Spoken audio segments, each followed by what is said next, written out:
আসসালামু আলাইকুম ভিউয়ার্স, সবাই কেমন আছেন? আশা করছি শীতের এই সময়টাতে সবাই যে যেখানে আছেন আলহামদুলিল্লাহ ভালো আছেন।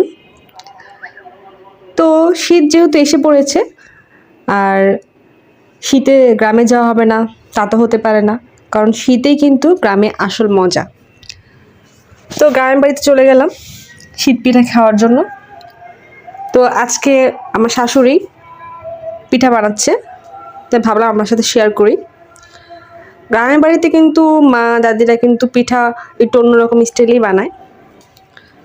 তো দেখতেই পাচ্ছেন কত সুন্দর করে পাকা হাতে পিঠা তৈরি হচ্ছে, দেখেই খুব ভালো লাগছে। এই যে ওনারা যে পিঠা যেই স্টাইলে বানায় গ্রামে, এটা কিন্তু ঢাকার মতো না, এটা কিন্তু অনেকটাই আলাদা। ঢাকায় কিন্তু আপনারা যে পিঠা দেখবেন সেগুলি কিন্তু সাদা কালার হয়ে থাকে গুঁড়িটা। এখানে ওনারা গুঁড়িটা একটু সাথে একটু মিঠাই মিশিয়ে নেয়, যাতে করে গুঁড়িটা খেতে একটু মিষ্টি মিষ্টি লাগে আর কালারটাও চেঞ্জ হয়, দেখতে অন্যরকম লাগে। তারপর সাথে তারা নারকেল পরিমাণ মতো মিঠাই দিয়ে তারপরে পিঠাটা তৈরি করে। বাকিটা সেম প্রসেস। এখানে কিন্তু কোনো আলাদা রকম ছাঁচ বা কোনো রকম বাটি ওনারা ইউজ করে না।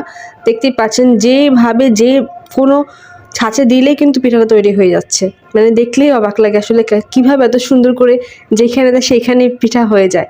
মানে আমরা বানাতে গেলে কত রকম ঝামেলা হয়, বা প্রথম পিঠা হয় না, দ্বিতীয় পিঠা ভালো হয়, তারপরের পিঠা ভালো হয়, কিন্তু এখানে কিন্তু ওনারা প্রথমবারই পিঠা দিলেই ওনারা সাকসেসফুল হয়ে যাচ্ছে।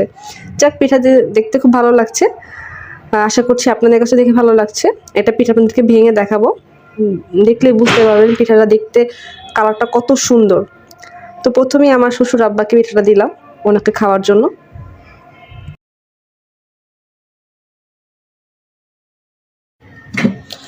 তো এই ছিল আমার আজকের এই পিঠার ভিডিওটা।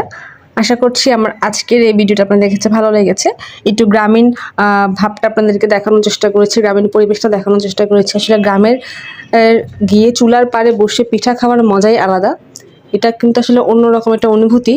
যারা শৈশবে গ্রামে গিয়েছেন তারাই কিন্তু এই অনুভূতিটা আলাদা করে বুঝতে পারবেন। তো আমিও চেষ্টা করি আমার সন্তানদেরকে, ছেলে বাচ্চাদেরকে, যাতে গ্রামের সেই ফিলিংসটা ওদেরকে দিতে পারি।